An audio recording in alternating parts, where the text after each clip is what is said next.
भारत सरकार ने one rank one pension OROP की तीसरी किस्त देने का फैसला किया है। यह फैसला देश के 25 लाख से ज्यादा रिटायर्ड सैनिकों के लिए BDT खुशखबरी है।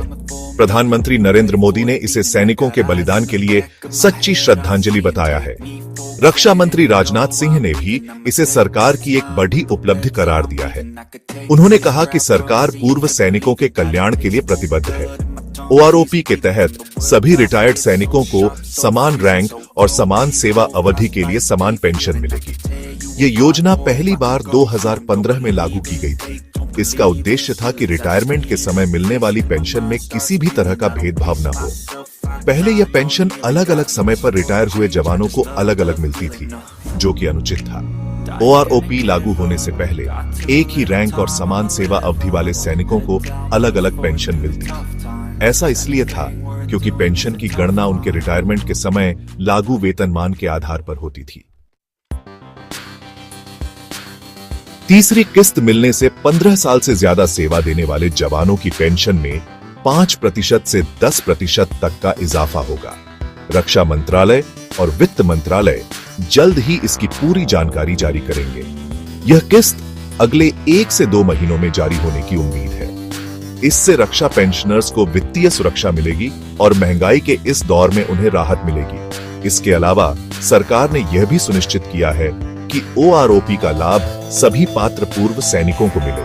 इसके लिए समय समय पर समीक्षा की जाती है और जरूरत पड़ने पर नियमों में बदलाव भी किए जाते हैं। सरकार का मानना है कि OROP से सशस्त्र बलों का मनोबल बढ़ेगा और युवाओं को सेना में शामिल होने के लिए प्रोत्साहन मिलेगा। हालांकि कुछ संगठनों ने OROP के तहत मिलने वाले लाभों को लेकर असंतोष जताया है। उनका कहना है कि सभी श्रेणियों के सैनिकों को समान रूप से लाभ नहीं मिल रहा है। उनकी शिकायत है कि कुछ मामलों में पेंशन में बढ़ोतरी बहुत कम हुई है। उनका मानना है कि सरकार को सभी श्रेणियों के सैनिकों को ध्यान में रखते हुए OROP को लागू करना चाहिए।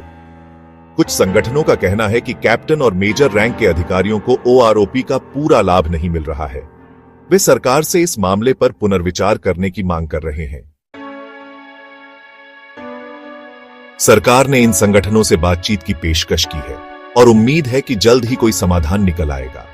सरकार ने यह भी स्पष्ट किया है कि वह OROP को लेकर प्रतिबद्ध है और भविष्य में भी जरूरत पड़ने पर इसमें बदलाव करेगी। हाल ही में सुप्रीम कोर्ट ने भी OROP के एक मामले में अपना फैसला सुनाया है। कोर्ट ने रिटायर्ड नियमित सेना के कैप्टन के लिए 10% पेंशन वृद्धि की सिफारिश को खारिज करने के केंद्र के फैसले पर सवाल उठाया है। कोर्ट ने कैप्टन को इस फैसले को चुनौती देने की सलाह दी है और मामले की अगली सुनवाई 12 दिसंबर 2024 को तय की है। यह देखना होगा कि सरकार और असंतुष्ट संगठनों के बीच बातचीत किस दिशा में जाती है और क्या कोई बीच का रास्ता निकल पाता है।